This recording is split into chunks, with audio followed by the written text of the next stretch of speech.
This channel does not promote any violent, harmful, or illegal activities. All content provided by this channel is meant for an educational purpose only. দেখুন, যুক্তি যতই তৈরি থাক, কড়া পদক্ষেপ যে হতে চলেছে মোটামুটি স্পষ্ট। তাই তো 21শে জুলাইয়ের মঞ্চ থেকে মুখ্যমন্ত্রী স্পষ্ট বার্তা ছিল, যে যে কেন্দ্রে হারতে হয়েছে সেই সব কেন্দ্রে বাড়ি বাড়ি গিয়ে মানুষের কাছে ক্ষমা চাইতে হবে। নেত্রীর নির্দেশ পেয়ে রাস্তায় নেমেছেন ওল্ড মালদা পুরসভার একজন কাউন্সিলর। মালদায় পার্লামেন্ট ইলেকশনে আমরা জিতিনি। আমি জানি না কেন আপনারা আমাদের ভুল বুঝলেন, হয়তো আমাদেরই দুর্ভাগ্য।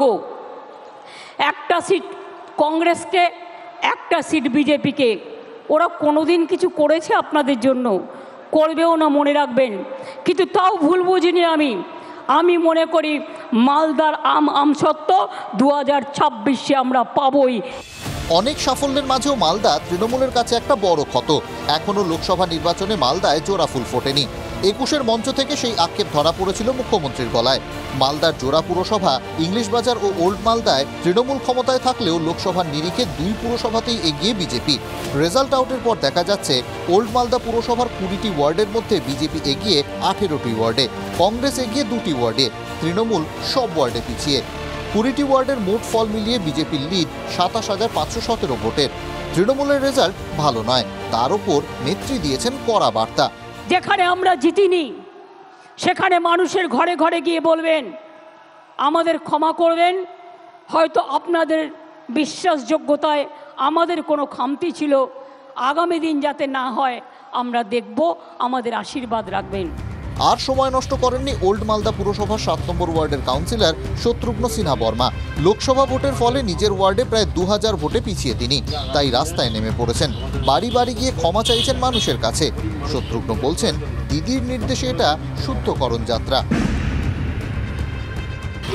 ক্ষমা প্রার্থী আমি মনে করি যে আমার ওয়ার্ডের মানুষ যে ভুলটা করেছে আগামী দিনে সে ভুলটা যেন শুধরে নেয়। আমরা যে এলাকাতে বসবাস করি আমাদের উত্তর মালদা লোকসভা কেন্দ্রের, সেই এলাকাতে পরাজয় স্বীকার করার জন্য আমরা মানুষের দ্বারে দ্বারে পৌঁছালাম, মানুষের কাছে ক্ষমা প্রার্থী হলাম, মানুষকে বোঝানোর চেষ্টা করলাম। কাউন্সিলর মাঠে নেমে পড়েছেন, কিন্তু গ্যালারিতে থাকা জনতা কি বলছে? ক্ষোভ আছে। আমার মতে যতটুকু মনে হয় যে ওল্ড মালদা পৌরসভার যতগুলো কাউন্সিলর আছে উইথ চেয়ারম্যান, তাতে মানুষের সঙ্গে যদি আরও একটু যোগাযোগটা, কমিউনিকেশনটা যদি বাড়াতে পারে, মানুষের পাশে আরও বেশি করে থাকতে হবে, তাদেরকে বোঝাতে হবে। শুনলেন তো, আর একটু পাশে থাকলে হয়তো ফলটা অন্য হতেই পারত। মুখ্যমন্ত্রীকেও আক্ষেপ করতে হতো না। 26-এর বিধানসভার প্রস্তুতি শুরু হয়ে গেছে, 24-এর ক্ষতে প্রলেপ দেওয়াও শুরু হয়ে গেছে। 26-এর আগে মালদার ক্ষত শুকোবে? মালদা থেকে সুব্রতোষ ভট্টাচার্যের রিপোর্ট, TV9 বাংলা। দেখুন, খবর শুরু করেছিলাম জলপাইগুড়ির একটা অংশ ময়নাগুড়িতে, সেখানে কংগ্রেস কর্মীকে পিটিয়ে খুনের অভিযোগ। অপর অংশে সেখানে দিনের বেলায় সবার সামনে পুলিশকে লক্ষ্য করে গুলি চালাচ্ছে দুষ্কৃতীরা। দেখুন আইন শৃঙ্খলার অবস্থা।